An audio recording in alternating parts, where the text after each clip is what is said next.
Hello, and welcome to the Clinical Care Options Infectious Disease Podcast. I'm your host, Jacqueline Meredith. In our series on RSV, today's episode focuses on RSV vaccines in adults, including considerations for a more risk-based approach. Joining me is Dr. Angela Branche, Associate Professor of Medicine at the University of Rochester in New York. For the full online educational program, including downloadable slides, patient resource guides, and other podcasts in the series, please visit the link in the show notes for this episode. Now let's get started and hear what Dr. Branche has to say. Today we're going to talk a little bit about the RSV vaccines that have recently been licensed and approved and also recommended for adults 60 years and older.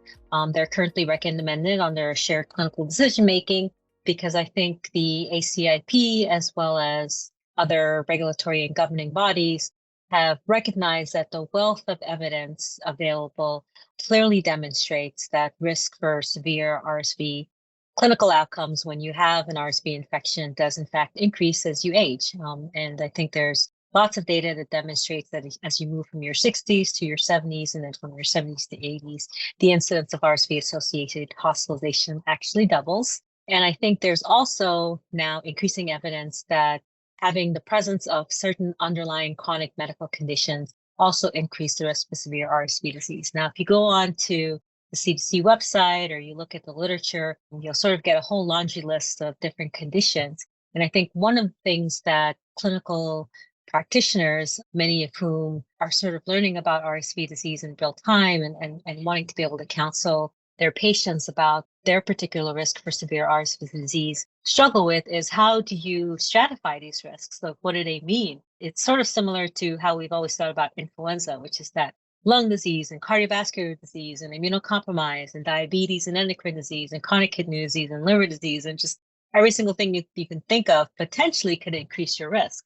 So why is that? I think there's certain medical conditions that increase risk for severe RSV disease and other respiratory infections as well, because having an infection with RSV or influenza exacerbates those conditions many times. And we see that most often with people with chronic lung diseases, particularly COPD. And we also see that with people with chronic cardiovascular diseases. And specifically, we see a huge association with congestive heart failure. But in addition to that, there's also increasing evidence that there's associations with other chronic cardiac diseases, people with acute coronary syndromes, for example, who have a higher risk of having something like that, an acute coronary event after having been recently infected and treated for RSV or hospitalized with RSV. And so I think we historically all feel very confident that having chronic underlying lung and cardiovascular diseases are probably some of your highest risks in addition to age, and certainly the combination of the two for severe outcomes when you become infected with RSV. And so as we're making these recommendations, it seems fairly intuitive to say, well, adults in their 70s and adults in their 80s, those might be the ones that you sort of want to make a very strong recommendation for because of that doubling of increased risk of hospitalization. And then adults in their 60s, if they have some of these conditions and you're maybe wanting to focus on those with advanced congestive heart failure, or those with coronary syndromes, or those with underlying COPD, those patients also you might make a strong recommendation for RSV. And then there's a whole sort of laundry list of other things: diabetes, chronic kidney disease, especially those on hemodialysis, liver disorders, neurologic disorders, other autoimmune conditions in those adults in their 60s who you might think, again, it does pose a significant risk because that's just what happens with viral infections of having more severe infections. But I think one of the challenges of the way we've always thought about RSV epidemiology and disease burden, as well as risk for severe disease, and a challenge that has guided recommendations around these vaccines is that it's almost always linked to age. It almost always starts with age. The current recommendations don't even consider what to do with the adult patient who's 56 years old but has very advanced congestive heart failure and may be on a ventricular assist device shortly, and they're being controlled by milrinone at home or something like that. That's a patient who's very much at high risk for severe RSV disease, for hospitalization, for even mortality if they get infected with RSV. And yet the current recommendations for vaccines don't take that patient population into consideration. I think it's for this reason that many of the manufacturers of the two approved vaccines, the GSK and the Pfizer vaccine, as well as the ones that will be approved early next year, specifically the Moderna RNA RSV vaccine, have started to study the efficacy of these vaccines in younger adults. They're looking specifically at adults in their 50s and maybe even considering adults in their 40s if they have certain high-risk conditions. Some of the things that they're studying, and particularly hoping to be able to demonstrate efficacy of these vaccines in preventing RSV infection, lower respiratory tract infections with RSV, and potentially even hospitalization and mortality, are patients in their 40s and 50s who have autoimmune conditions, who are immunocompromised for other reasons.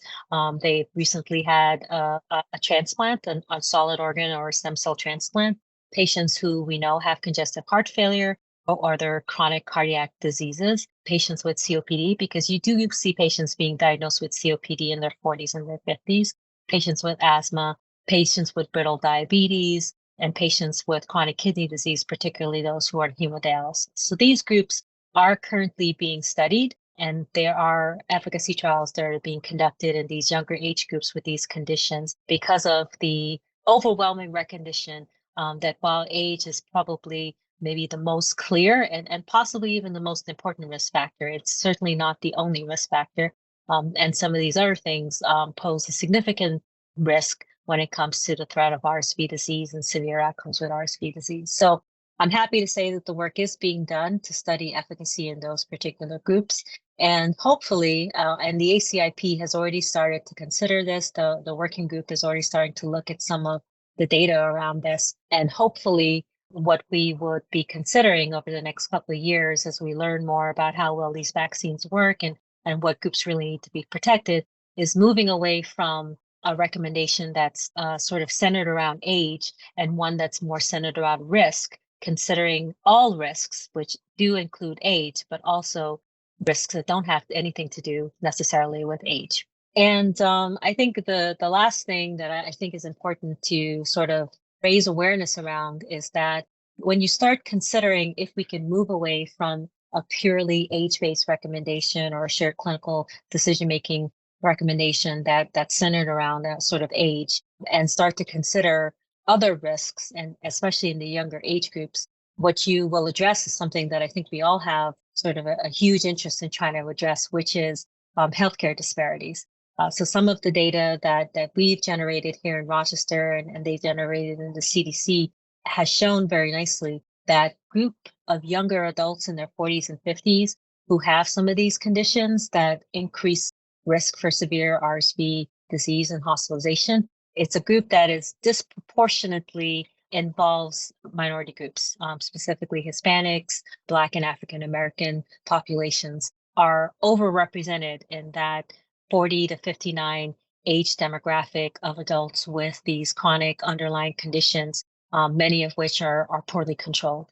And so one of the issues around the current age-based recommendation is one of equity, because if in that younger age group, the groups that you need to protect are underrepresented minorities, having the recommendation be strictly 16 above will disproportionately impact some groups and not others. And so I think, again, looking in this younger age group and trying to demonstrate efficacy and the benefit of these vaccines and moving towards a risk-based recommendation is not just clinically probably the right thing to do and really considers the spectrum of RSV disease, but it also addresses, I think, important questions around vaccine equity.